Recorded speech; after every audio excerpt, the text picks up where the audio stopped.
Thank you, everybody, for joining the Thought Fuel podcast, a podcast where we talk about mindsets and everything in between.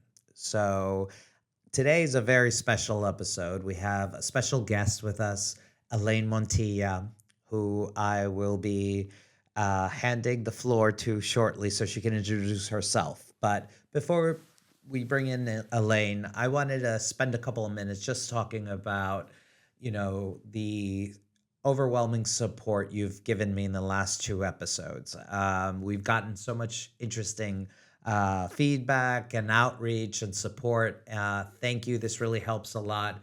What we're trying to do here is help people bring a better version of themselves out to the world. And we can't do that if we have a limited reach. So thank you so much. All of those of you who have shared this podcast or tagged us in different social media, thank you so much. So without any further ado, Elaine, welcome to the Thought Fuel podcast. Thanks for having me. I'm excited to be here today. Thank you. Thank you so much. So, Elaine, who are you? Hmm. Very interesting question. Elaine Montilla, born and raised in the Dominican Republic, and I know we'll get to some of the details later on. I've actually been working in technology for over 20 years. I am the founder of 5X Minority, a company and a social media brand that's dedicated to empowering women in technology. And I'm also a senior executive working in the ed tech field. Excellent. Excellent. So, I imagine, so between these two roles that you have as a founder and also as an executive, it sounds like you live a very purpose driven life. You really do navigate yourself in a space where there's not a lot of women, right? And I know that we've had a lot of robust conversations about this because you were a TEDx speaker at one of our events and you Yeah. gave this amazing TED talk about the topic. So, can you share a little bit about the TED talk you gave? Yes, thank you so much. And thank you for that opportunity. It was really life changing. My topic was centered on the value of mentoring women and underrepresented minorities in tech. You know, Nico, from the moment that I came to this country, I always felt like I couldn't see myself in others. I couldn't see any role models or people who sounded or looked like me. And I always wonder if something was wrong with me, until I realized that, a lot of us need a lot of guidance and help. And we don't get to that point until it's sometimes a bit later. Excellent, excellent. Yeah. And I know we talk a lot about mindsets on this podcast, and we always assume that, and a lot of the talk that we do on here is about figuring yourself out and figuring what you want out of life, shifting your mindset, your focus, manifesting, talking about limited beliefs. But Yeah. as you do all those things that are very internal and very self-driven, you know, the world and the universe finds a way and it conspires to bring people in your life that can help you in your journey. Because when you have that amazing energy where you actually are driven and you really want to achieve something and you're a walking billboard about it, Hmm. you'll find your way on your journey. You're going to find people that are going to really want to help you. And Yeah. they manifest themselves as mentors, as role models, connectors. So tell us a little bit about that journey, right? Did you have, Yeah. obviously, being a woman in tech, did you have somebody in the family that was in IT or technology, or did you have Yes. a role model? Yeah. Oh my God. There is so much I want to say about that. But the first thing that I want to say is that it's a journey, and it really took me years to get to that point that you're talking about, where I understand that the universe is conspiring to help me. There were many years of me having so much conditioned thinking that I couldn't even dream big enough. I couldn't even think. Like, if you see me now as a CTO for a company, I couldn't even dream that that was possible for someone who looked like me. And so early on in my journey, mind you, I moved to the United States when I was 17 years old, and I did not speak a word of English. And so the first shock for me was, wow, this is another language. I speak Spanish. I finished high school. I'm going into college. And I swear to you, I did not understand the words that people were saying in the classroom when I went to college. And so that was a big journey that plays into you believing that maybe something is wrong with you, that maybe you don't belong. And so I went through many years of, we call it the disease to please, trying to please everybody, trying to fit in. I remember changing my hair, changing the way I would speak. Um, but my brother is my savior because my brother was in technology.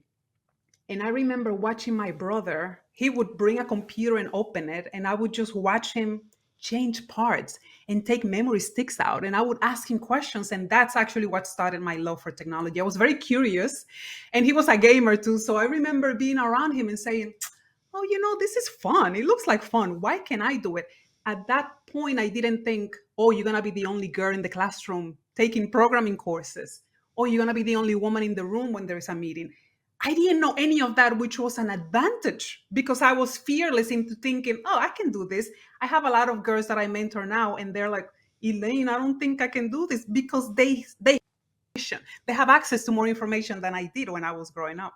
Yeah, yeah, and you touched on a lot of interesting topics there, and I feel like one of them which you didn't describe it as imposter syndrome, but Oh boy. there's definitely a ton of themes there.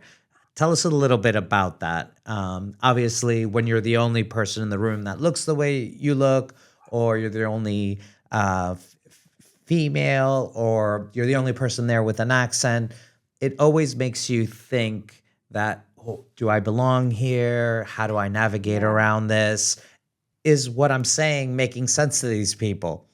You know, do I need to change the way I speak just to appease them, to please them, right? Have you Yeah. experienced that? I remember vividly that when I would speak, people would stare at my lips. And I felt uncomfortable because I felt like they were trying to understand what I was saying. And I felt like maybe I shouldn't speak. Maybe I should just be quiet because I'm giving other people work that they don't want. They need to understand what I was saying. So I think that was the first part where I was like, oh, I don't know if I should do this. People, maybe I'm not capable of achieving anything because of how long it's taking me to learn English to begin with, but it's amazing how things change. And so I want to share first that imposter syndrome is not something that goes away forever. It's something that I have felt even recently being a chief technology officer because there is so much conditioned thinking that we grew up with. And I can tell you, I have spent the last 5 to 8 years unlearning a lot of things that I was told growing up. Things that my mom would tell me because, of course, she didn't know any better. Religion, commercials, TV, friends, teachers, politicians, and so I spent a lot of time trying to understand. Okay, who is Elaine, and what do I believe? What am I thinking? So I remember going into rooms where I would not feel like I belong because no one sounded like me, no one looked like me. I was usually the only woman in the room, or one out of maybe two, and sometimes it makes you feel like, oh, I don't know, maybe I'm not good enough in this, male dominated world. And also the fact that we don't sound like them. I don't speak like men. And so my approach was always very different, which is one of the things that I focus on now. Passionate leadership is what I practice every day. And so I still have moments that I go through it, but let me tell you what helped me. It was actually a therapist. Yeah. I met a therapist who said, Elaine, this is what I want you to do. I want you to start writing down every single one of your accomplishments.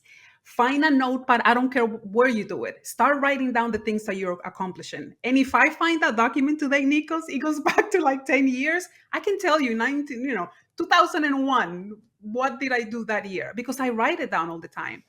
And so, how does that help me? When I feel imposter syndrome, because you feel it when it's coming up, I go to that document, it's in my Dropbox now, And I go back to 2023 and I read all the amazing things that I completed. And I do that every year. And I've had that document for years now. And that's one of the tools that really helps me deal with imposter syndrome today. Yeah. So you touched upon two things that I definitely want to address. One Okay. being that you have to unlearn certain things, right? Because, we constantly like say, hey, you got to learn this, you got to learn that. But a big part of this is the unlearning process, right? And Bharat Nain, who was our guest during episode 1, we Mhm. actually spoke a lot about therapy and about childhood trauma and how that kind of defines who you are as an adult. And sometimes you really need to do a lot of introspection as an adult to kind of figure out why you're feeling the way you're feeling and why Yeah. you're reacting to certain situations like the way you are. And it's not just from a career standpoint. It's not just like when you're interacting with your colleagues. This has an Yeah. impact about your relationship with your family, with your With significant everyone. other, your kids, everyone. So I definitely want to make it clear, right? This is definitely an environment where we encourage therapy where it's needed. There's again, this isn't the Joe Rogan podcast. I'm not going to tell everybody to jump in a cold plunge, although that does help a lot, right? There's a lot of different ways that you can shift your mindset. And sometimes some of us need more help than others. And Yeah. sometimes you don't need to do it alone. You don't. And And there's no you shame in that. and you know what's interesting? One of the things that helped me with that was the beginning of my spiritual practice and learning about teachers like Eckhart Tolle and Wayne Dyer. And I remember in my office, I had a sign at the door outside, and it said, "Don't believe everything you think." And I still have it here. It's in my bedroom because now I work from home. And that is actually what changed my life. I began to question my thoughts, which is something that most people don't do, because sometimes you don't even know that there's two of you. There's the one that's thinking and the one that knows that you're thinking. I hope I'm not going too deep here, but I really started to question my thoughts and ask myself, do you believe that? Because I had a lot of beliefs that came from my mom and my Yeah. grandma. And so I just automatically adopted them, but they're not. And so the process of unlearning to me, Nikos, is even more important than the things that I'm learning now. And you know me, I love education. Yeah. I'm always listening to a podcast like yours. And so it took a lot of years and a lot of work and a lot of reinforcement and a lot of meditation for me to start asking myself, is it true? That thought that just came to your mind, is it true? And then to question it and then to follow it instead of just blindly leaving. Agreed, 100%. And meditation for a lot of people means something different. And the topic did actually come up during our first episode. And I know because meditation is something different for different people. So when you say you meditate, what's your process to meditate? Like, I know that you live somewhere where there's beautiful nature. Do you head out in nature? Do you Yeah. stay in the house? Do you get a yoga mat? How do you meditate? I have different ways of doing it depending on my day. But something that I do every morning is I meditate as soon as I wake up, and Yeah. that is guided meditation. And so I have many apps. I choose which app I want in the morning. Insight Timer is the one I use the most, and I have guided meditations. I started doing also breath work, which I'm loving recently. Sometimes I will do a walking meditation if I have a break in the middle of the day. I find a walking guided meditation, and I would do that. And also mindfulness, I connect that with meditation because in the middle of the day, I try to make time to just be still and do nothing.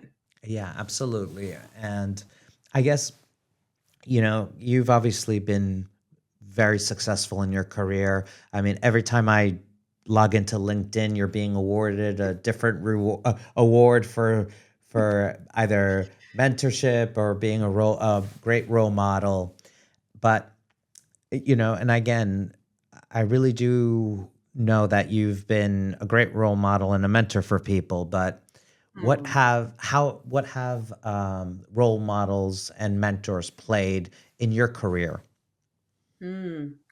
Wow, huge, huge, huge. Loaded question. I know, and when I think about mentorship, I don't only think about the people who maybe were more senior than me who mentor me, but also the reverse mentorship that I've Mhm. received from people that report to me. And so I'm really grateful. I can tell you that when I started working in technology, I could never see myself at the next level. I could never see when I was a supervisor, I never thought I could be a manager. I was just working. Like Yeah, one thing that happens when you're an immigrant and Latina and lesbian is that you need to be visible. And in order for you to be visible, you have to do something extraordinary, right? So I had to work more than anyone else. I had to put more hours than anyone else. And I was so focused on the work that I never saw myself as being a director or a CIO. And so that's when the mentors come in. I had a mentor at work who would always say, I'm going to give you this, Elaine, because I know you could do it. And I would always be in shock, thinking, oh my God, how am I going to do this? I don't think I can. But knowing that someone believed in me gave me the confidence that I didn't have to know that I can do it myself. And you won't believe how many times that happened that my mentor would call me and say, why don't you think you could do it? Of course you can. Let me show you how. Or, because it's not always positive, let me talk yeah, about some of the negatives too.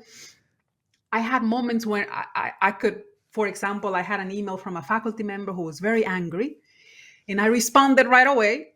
Talk about reacting instead of responding. I reacted right away. And my mentor called me into his office the next day and say, let's read this email, Elaine. What do you think happened here? But those are the little things that a mentor can do for you. I never sent an email angry after that yeah. day. It only happened once. And And this was so many that years ago, right? I imagine, and right? that was many years ago. Oh my God, that was more than 15 years ago. I have never sent an email while I was angry. And so when I mentor young girls, that's the joy that I get knowing that maybe not today, but maybe in 10 years, they'll remember something that I said. They'll remember. And I got a message today on LinkedIn from one of my mentees who's graduating. And it just makes me feel so proud because I know how it feels to have someone that believes in you, Oh, you know? 100%. 100%. Yeah. So I don't know if I've ever discussed this before on the podcast. So I'm originally from Cyprus. I was born here in the US, but I lived half my life here in the US and half my life in Cyprus. And I left very young from the US. I left around 8 years old. And then I moved to Cyprus, been back and forth so many times, lived a couple of years in England. But the bulk of my professional experience was in Cyprus prior to moving to the US. So Oh, I always had this, although I came back to the US this time around for a life changing career opportunity, I always had this limiting belief that I'm going to go into this new role and I would speak up. And because I come from Cyprus and Cyprus isn't the biggest place on earth. It's one of the hmm, smallest island nations in the world. We're less than 1 million people, and I always thought that I would speak up, and people would be like, "Oh, what does he know? What does he know?" But I found that what I once you had the right people around you, you would see that they would want to hear what you said. They would appreciate your different perspective. And as long as you showed that you cared, people would rally and champion for you to be successful. And I found that encountering amazing mentors and role models, and I'm 40 years old and I still have role yeah, models, right? And I have role models at work and personal life. I have mentors. I have a lot of reverse mentors as well. I have a lot of younger people that inspire me daily that are much younger than me yeah. that get all this stuff done. And I love that story, Nikos, because you just reminded me of an instance where I had a manager. We were at a meeting and I wouldn't speak much. And I remember having an idea and speaking and people ignoring me, and a manager saying, wait a minute, let's hear what Elaine has to say. And he probably doesn't even remember that he did that, but it changed the way I saw myself because as a senior person, he wanted to hear what I had to say. And I think what happens to a lot of us women and immigrants is that there is this fear that we cannot get over sometimes. This fear of, oh my God, if I say something, they're going to pay attention to me. So we don't say anything. And the goal is to feel that fear, right? Over and over and over again and continue to speak up because it goes away after a while. yeah, But and it it won't does. go away if you never go through it, Exactly. right? Because you'll always feel like it's one big thing. And then it's like, because you're constantly forced to jump it, and then Yep.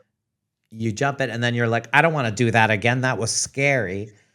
And then, so you don't even put yourself in those situations or positions where you're going to be forced to be put in that position again. So You you end avoid it. up, yeah, you end up capping your own career or your own potential because of these limiting beliefs. And it's a very powerful thing, this fear of whether it's failure or being viewed as less than or being viewed as not knowing what you're doing or being completely out of place.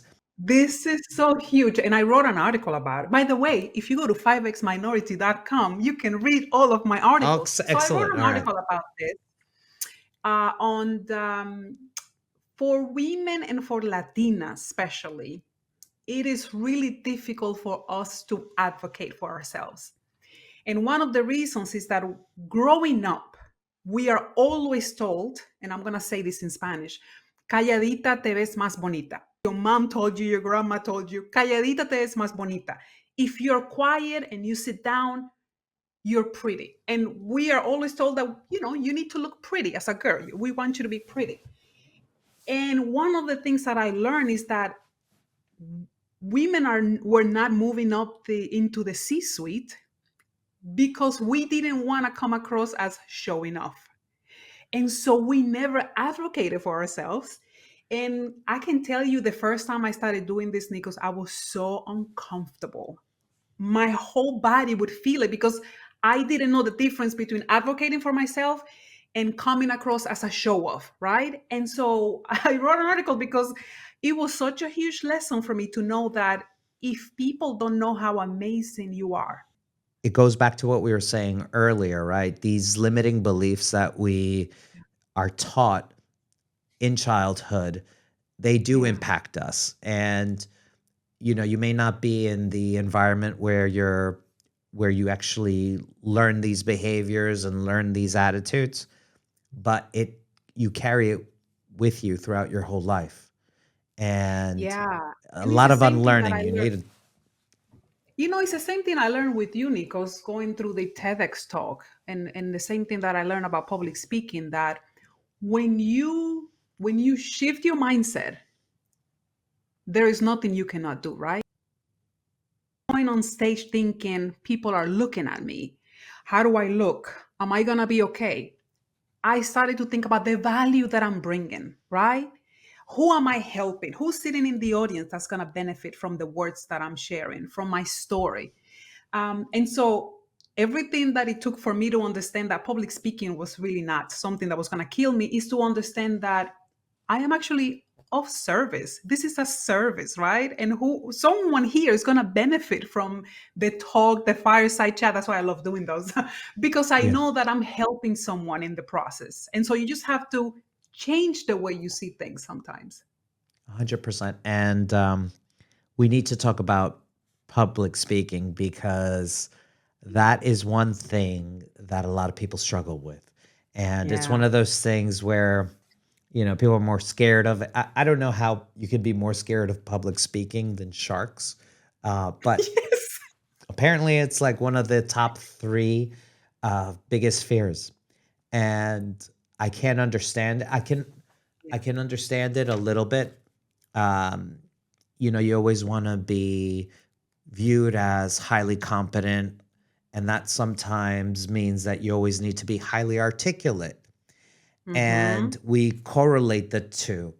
And if didn't go to the best schools, or English isn't your native language, you'll Mm-hmm. always feel like, well, should I say this? Should I speak up? Yeah. Should I put myself out there and be scrutinized? And I might not say things perfectly. Is this going to damage my brand? And, Right. I won't lie. I thought the same thing when I did the TED Talk. I'm like, oh, I'm not the most articulate person in the world. I say a ton of filler words like, or, but the reality is, so does the majority of the world, right? And Yep. I put myself out there, and I won't say my TED Talk was the most perfect TED Talk I in the I world. loved it. It's Thank one you, of my thank you. favorites. But a lot of people loved it, and Yeah. a lot of people reached out to me from all over the world saying how it resonated with them. And Yeah. not one person said, like, hey, this was the worst thing I've ever seen and everything. And and just so you know, when it came out, there was a Reddit subgroup, a subreddit, basically. So basically, it's people that I don't know on the internet, and they watched my TED Talk, and they actually put so much effort into talking about how much they didn't like my arguments. But when I read it at that point, when I saw it, I had already read 1,000 comments about how great it was, and how there was an audience out there that I was of service. So when I saw there was a subreddit about how much they hate my talk, it was actually a Mhm. funny thing. Like, the criticism just bounced off me. And that's the thing, when you're reminded that what you have to say is of service, you're less preoccupied with how you look and how you sound. It doesn't matter. Three things that helped me with that I want to share with you. The first one, and you talked about it right now, is that you're not here to be liked by everyone. It's impossible, right? Yeah. Not everyone loves my accent, but what matters is that I do. I freaking love my accent, and that's what's the most important part, that I love it. The second one is I love vulnerability, and I learn how to be vulnerable. And I learn how to go into rooms where I'm not the smartest person, and that's okay. And I learn to say, I don't know. Can you please share more? I don't understand. Can you show me another angle? I do that now. As a CTO, I did that before as a CIO. I'm an imperfect human being, and so are you. And so I know that now. And then the third thing is that I have a word of the year that I use every year. I don't do New Year resolutions. And I follow that practice for a whole year. And so a few years ago, for me, it was self love. And I spent an entire year doing different practices on how to love myself. And I love myself so much that if you don't love me, it's okay. But if you do, it's on top of the love that I'm already giving myself, you know? And if you don't like what I say, that's okay. Others will like it, and maybe there is something for me to learn from it. I'm not scared of saying something wrong and then getting the lesson and then being better after I learn the lesson. Yeah, absolutely. Yeah. So we're winding down now, Elaine, and I always ask my guests at every episode, do you have any book recommendations for us? And that maybe might be cover some of the topics we discussed today. But Yeah. it can't be The Alchemist, right? Because No, no, but I have, oh my God, I have so many books. So let me share two. I'll share two. The first one is a book that really helped me when I first went into management. That is The 7 Habits of Highly Effective yeah. People. Stephen Covey. by Stephen Covey. And I Yeah. actually attended a 5-day course on the 7 habits, and I still have my talking stick. There is a talking stick that they give you during the class so that you can learn that in in business you want to seek first to understand and then to be understood. And so those principles have always stayed with me Yeah. even today. And then the second book that I actually read it every year, is The Four Agreements by Don Yeah. Miguel Ruiz. Yeah. That book, Yeah. it needs reinforcement, and so I really try my best to read it every year, even if I just skim through it because I know it by heart now. But sometimes you forget when you are like so in stress and into the work, the weeds of the work, and I try to never forget to be impeccable with my word, which is one of the Exactly. That's agreements. actually my favorite one. My That's favorite my one favorite one. because maybe that this could resonate with you as well. I'm Greek, so we're very passionate and Mhm. reactive and direct. And I've Yeah. learned that, it's not helpful if I'm like that every time, right? So, Words are powerful, oh yeah. very and words carry energy. Oh my God, yeah. And when you reach a point in your life and maybe your career where people depend on you, you're Mhm. scrutinized much more than you were previously. And that's the benefit of sometimes being more junior in your career, right? You're not as Right. scrutinized. Maybe your performance is scrutinized, but what you say isn't like dissected as much. So definitely something. I actually read that. It took me like 3 days to read that book. That was Yep, such a good book. it's a quick read. Quick Yeah, read. yeah, Quick read. yeah. So thank you, Elaine, for joining us. Thank you to our beloved audience for sticking through with us.